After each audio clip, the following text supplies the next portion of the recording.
You think humility protects you, but power only respects those who price themselves ruthlessly. Undervalue yourself and you invite erasure, obedience, and silence.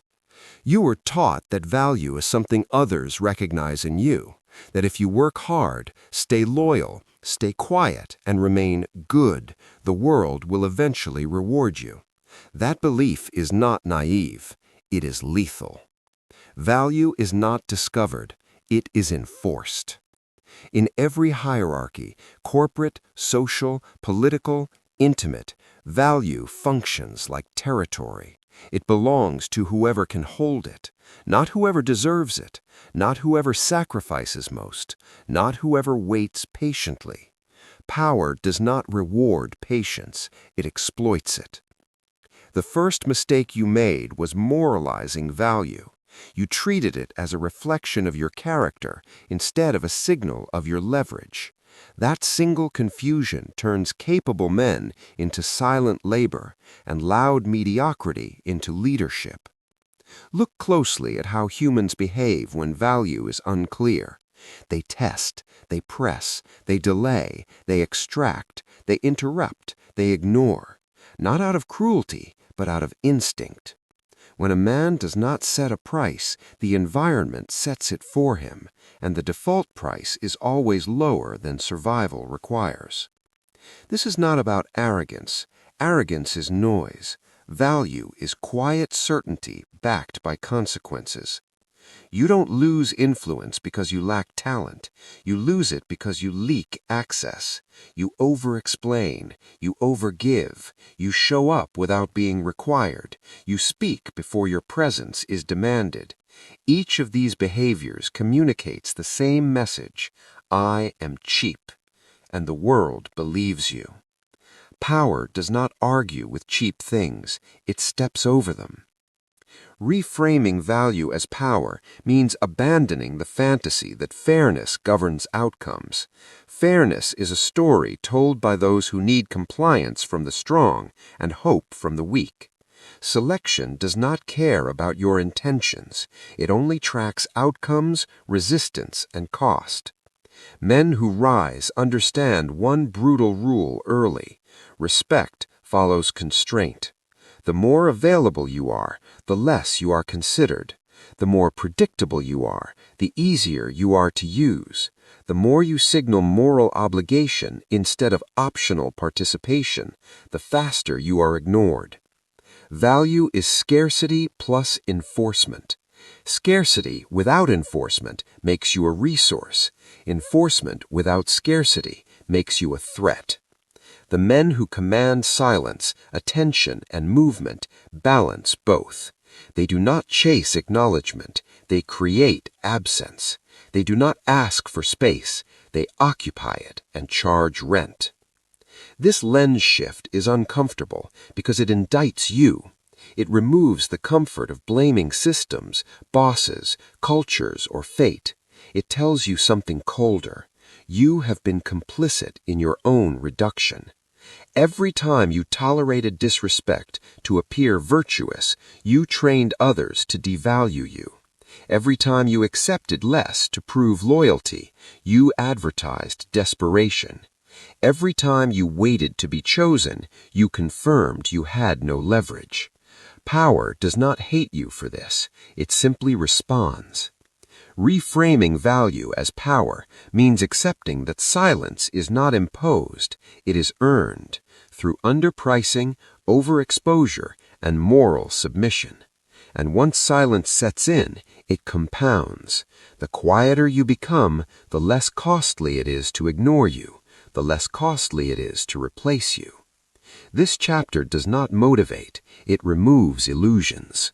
If you do not actively define your value, someone else will define it downward.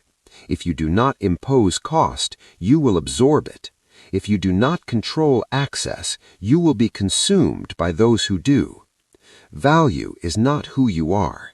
It is what happens when you enter a room and what stops happening when you leave. That is the lens. Everything else is consequence. Devaluation is not personal. That's the part you missed. It is mechanical, automatic, predictable. Humans are not moral processors first, they are risk calculators. Every interaction runs a silent scan. What does this cost me? What can I take? What resistance will I meet? From that scan, your position is assigned. Not negotiated, assigned. The mechanism begins the moment you fail to enforce a boundary, not a dramatic one, a small one. Time, attention, labor, tolerance. When you let a minor extraction pass without friction, the system flags you as adjustable. Adjustable men are tested again and again. This is how devaluation starts, micro-concessions without consequence. You answer messages instantly. You stay late without leverage. You explain yourself when no explanation was required. You soften language to avoid tension.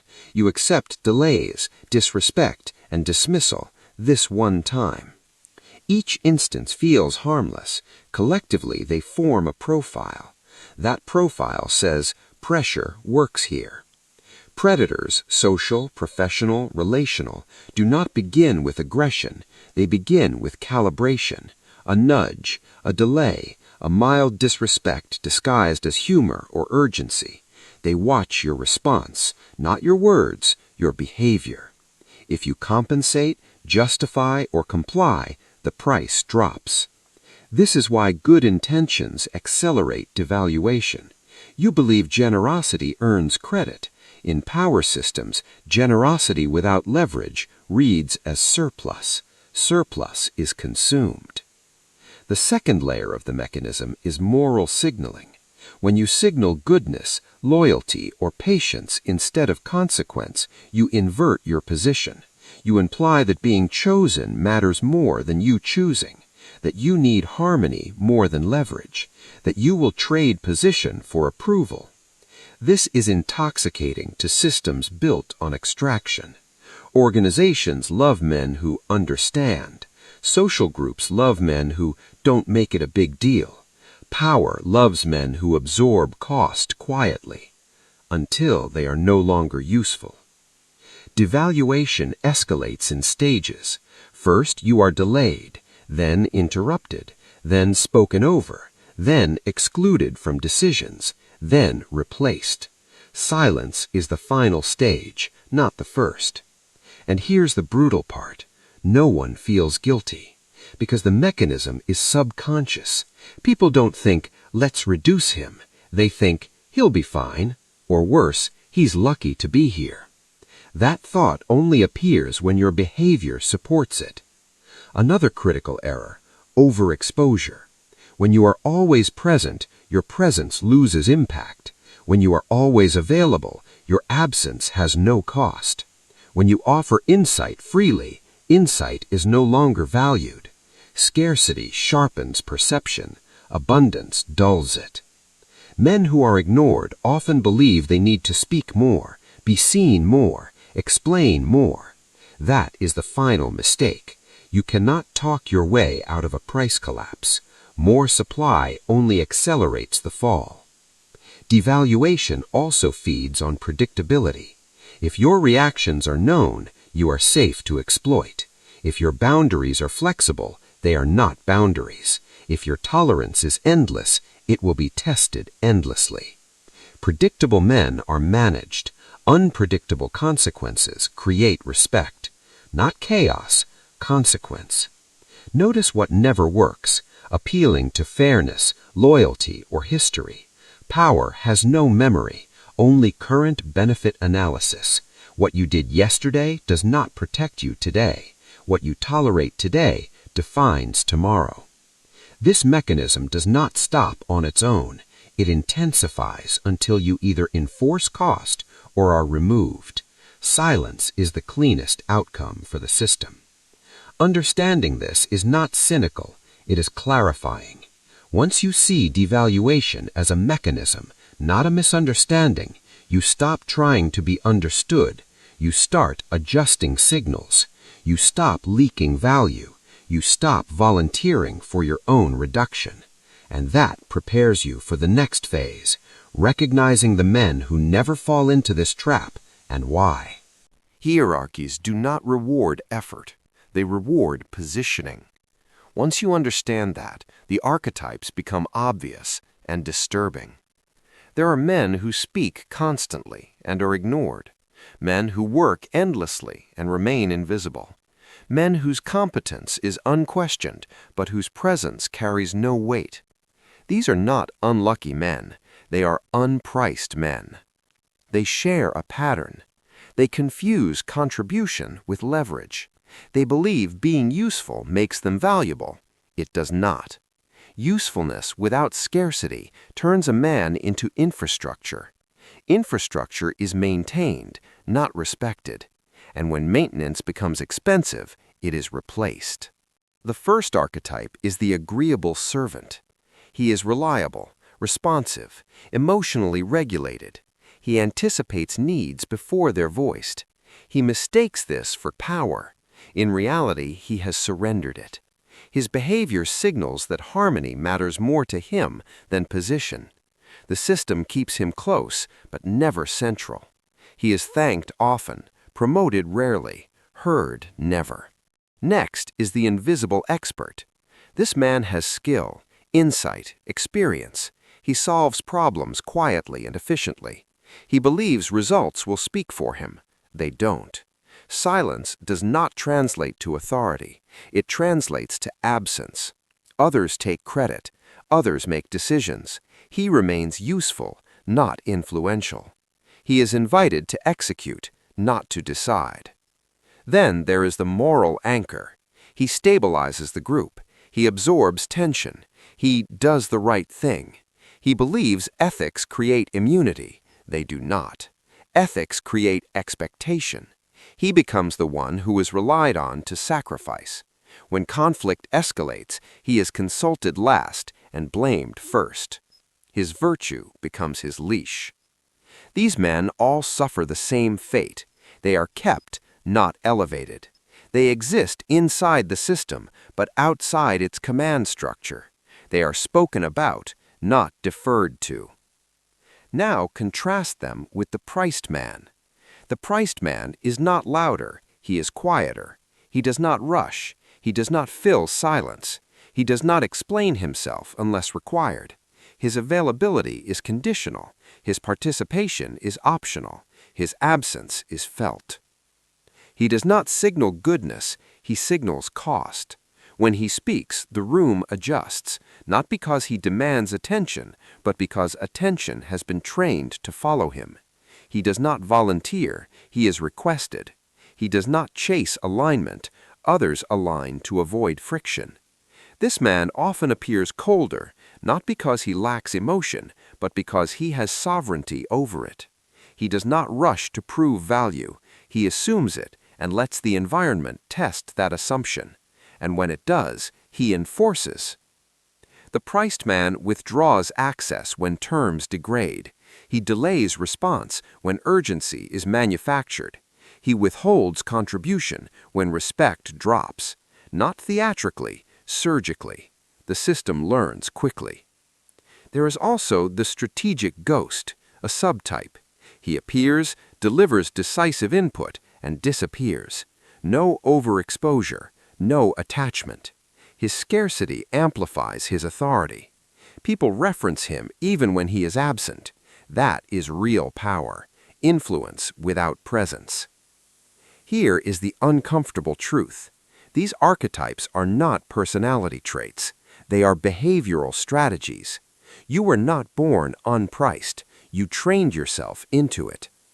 Every time you spoke when silence would have increased value, you reinforced the wrong archetype. Every time you stayed accessible when withdrawal would have restored balance, you chose invisibility. Every time you led with loyalty instead of leverage, you accepted containment. The system did not misjudge you, it read you accurately. Men who command do not beg for recognition. They structure environments where recognition is the safest option. Men who are ignored believe they are misunderstood. They are not. They are correctly categorized. This chapter does not ask which archetype you admire. It forces you to see which one you have been performing, and once you see it, you cannot unsee what comes next. History is not kind, it is precise. Across courts, empires, corporations, and clans, the same men disappear for the same reason. They failed to impose cost. Not once, repeatedly, until their removal required no justification. Power systems do not execute the unpriced, they erase them. Look at royal courts, the environment Machiavelli studied obsessively. The men who survived were not the most loyal, nor the most virtuous. They were the most dangerous to disrespect. Advisors who spoke freely without consequence were sidelined. Generals who overserved without political insulation were dismissed or scapegoated. Courtiers who relied on goodwill were outlived by flatterers who controlled access and information. Silence was not imposed by tyranny, it emerged through selection. The unpriced man believes history favors merit, history favors position. The Romans did not reward senators for integrity, they rewarded them for alliances, scarcity, and threat projection. The Chinese imperial courts did not eliminate honest ministers out of malice. They eliminated them because honesty without leverage destabilized power without controlling it. That is the recurring crime, truth without force. Men who spoke truth but lacked enforcement were not martyrs, they were liabilities, and liabilities are removed quietly. Human nature has not evolved since then. The architecture is the same, only the uniforms have changed. Today, silence arrives through being excluded from meetings, passed over for promotion, unfollowed, ignored, replaced by someone louder and cheaper. The modern man comforts himself by calling this unfair. History calls it predictable. Here is the deeper threat. Devaluation compounds invisibility into irrelevance. Once a man is categorized as non-threatening and low cost, the system stops tracking him. His objections are dismissed before they are spoken. His presence becomes optional, his absence unnoticed. That is the moment of death. Not physical, strategic. And it happens long before the man realizes it. He keeps contributing, thinking effort will reverse momentum. But history shows effort accelerates removal when it is unpriced. Empires collapse not because of laziness, but because too many men worked without leverage, allowing parasites to climb. Every court had them, every corporation has them, every social hierarchy does. Machiavelli understood this coldly. Men are not hated for weakness, they are used, until use ends, then forgotten. Silence is simply the end state of extraction. Even revolutions follow this pattern. The men who organize, sacrifice, and agitate are often erased once power consolidates. Not because leaders are cruel, but because those men have already proven they will give without controlling outcome. They are dangerous while useful, disposable afterward. History's verdict is clear. Those who do not defend their value are written out, not villainized, not punished, just removed from relevance. And here is the most uncomfortable truth. No era has reversed this rule. Not democracy, not technology, not morality. Tools change, incentives do not. If you believe modern systems reward goodness, you have not studied how leadership is selected. If you believe loyalty protects you, you have not watched what happens when resources tighten. If you believe silence is imposed, you have not traced how it is trained. History does not ask whether you meant well. It asks whether you were costly to ignore. The men who survived were not the loudest, nor the cruelest. They were the ones who controlled access, timing, and consequence. They did not demand power. They structured conditions where denying it created risk. This chapter is not about the past. It is about warning you what trajectory you are already on. Because once history starts repeating in your life, it rarely pauses for reflection. Once devaluation is in motion, morality cannot stop it. Only strategy can. This is where most men fail, not because the steps are complex, but because they violate deeply conditioned instincts. You were trained to smooth friction, not create it, to explain, not withhold, to prove value, not price it. Strategic revaluation begins with a single principle. You do not raise value by giving more. You raise it by making access conditional. The first move is withdrawal of excess availability. Availability is currency. If you spend it freely, it inflates away. Stop responding immediately. Stop filling gaps that were not assigned to you. Stop being the default solution. Silence, used correctly, is not weakness, it is recalibration. It forces others to feel the cost of your absence. Not permanently, precisely. The second move is selective contribution. You do not offer insight everywhere. You deliver it where leverage exists. When respect drops, output drops. This is not passive aggression. It is economic reality. Systems respect contributors who can say no without explanation. Those who cannot are resources, not partners. Notice the shift. You are no longer reacting to demand. You are shaping it. The third move is boundary enforcement without justification. Justification invites negotiation. Negotiation signals weakness. When you explain your boundaries, you imply they are flexible. Strategic men state terms and let discomfort do the work. Discomfort is instructional. It teaches the system where the edges are. If you are challenged, you do not escalate emotionally. You reduce access. Access is the real lever. The fourth move is timing dominance. Urgency is often manufactured to override your position. Resist it. Delay is power. When you refuse to be rushed, you force others to align with your tempo. Those who control tempo control outcomes. Those who surrender it are managed. This alone reorders perception. Next comes role compression. You stop doing work that does not increase leverage, not because it is beneath you, but because it dilutes you.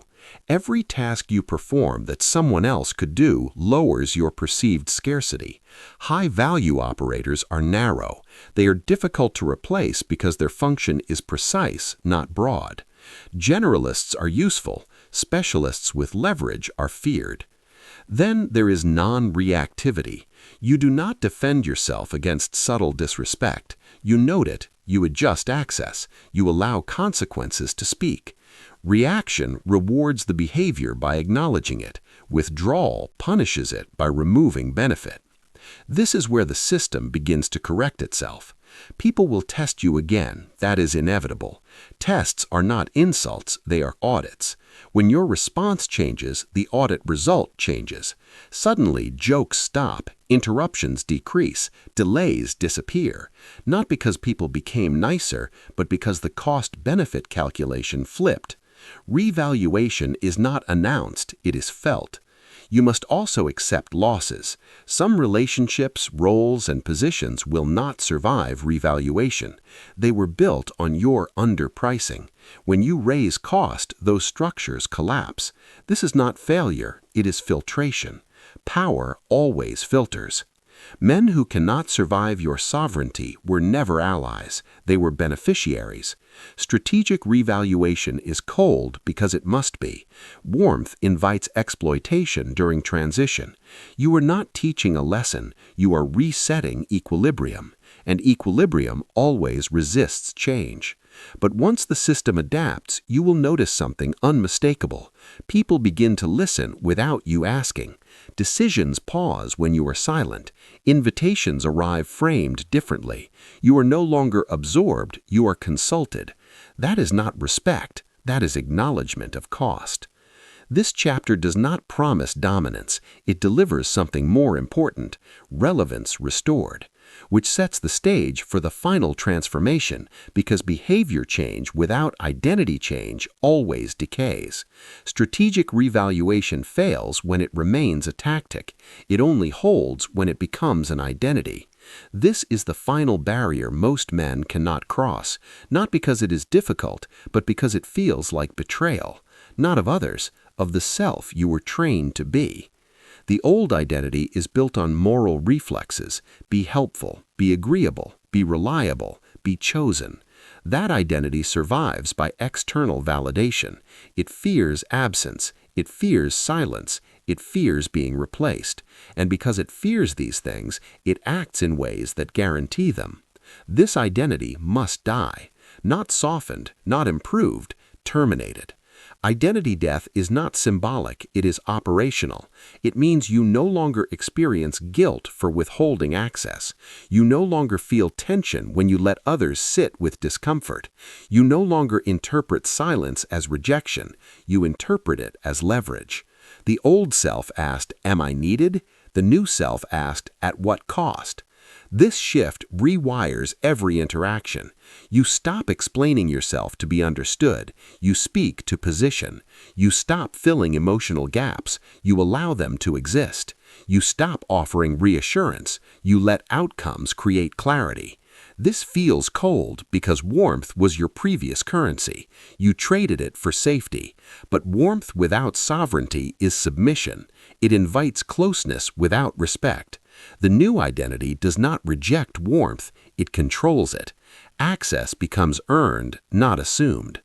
The death phase is marked by withdrawal. You speak less, you engage selectively, you disappoint people who were accustomed to your over-availability. They will accuse you of changing. They are correct. They will frame it as arrogance or detachment. That framing is defensive. It means the old arrangement no longer serves them. Do not argue. Arguments are the language of the old self. Replacement begins when your internal metrics change. You no longer measure success by approval. You measure it by alignment. You no longer seek to be liked. You seek to be costly to disrespect. You no longer fear being left out. You understand that exclusion without cost is irrelevant. The new identity is sovereign, not dominant in volume, but in posture. It does not rush to correct misunderstandings. It allows misperception when correction would lower position. It chooses silence when speech would reduce leverage. This is where most men panic and relapse. Silence triggers the old fear, invisibility. But invisibility only harms the unpriced. The priced man uses absence as pressure. Identity replacement also means accepting solitude. When you stop subsidizing others with your energy, many connections dissolve. This is not loneliness, it is detox. What remains is smaller, sharper, and more strategic. Fewer allies, fewer obligations, more control. The new identity is not obsessed with power. It is obsessed with sovereignty, the ability to choose when to engage, when to withdraw, and when to impose cost. This is the man Machiavelli wrote for, not the tyrant, the survivor.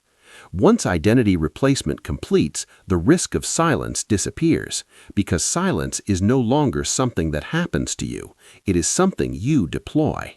At that point, you are no longer asking how to be heard. You are deciding who is allowed to speak to you. This is the last cut. After this, there is no ambiguity. You will not drift into power. You will not grow into relevance by accident. You will not be spared because you are competent, loyal, or well-intentioned. Those traits do not protect men.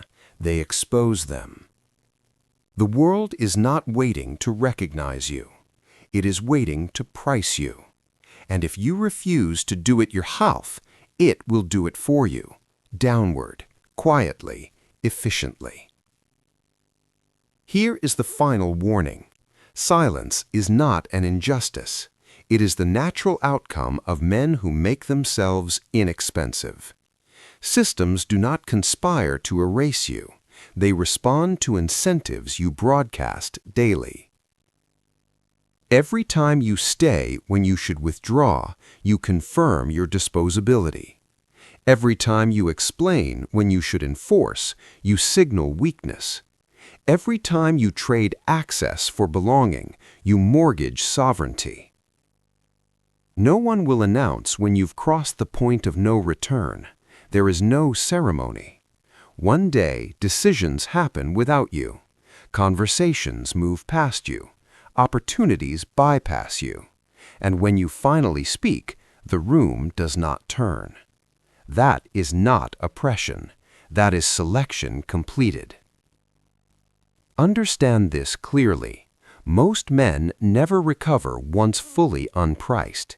They cope, they rationalize, they become bitter spectators, watching louder, less capable men command space they once occupied. They call it corruption, politics, luck. It was none of those. It was strategy, and you refused to learn it. This chapter is not advice, it is an ultimatum. You either enforce your value and accept the friction it creates, or you remain agreeable and accept the silence that follows. There is no third position. Balance is a myth told to keep you compliant. Men who choose sovereignty lose comfort, but gain control. Men who choose comfort lose relevance and call it peace. Power does not need your consent to move past you. It only needs your hesitation. If you continue as you are, nothing dramatic will happen. That is the danger. You will simply fade, useful, quiet, replaceable, a background figure in other men's decisions. And history will not remember your reasons. This is where the line is drawn, not between good and evil, between those who set terms and those who are set aside. There is no motivation here, only reality. You decide whether silence remains something done to you or something others fear from you.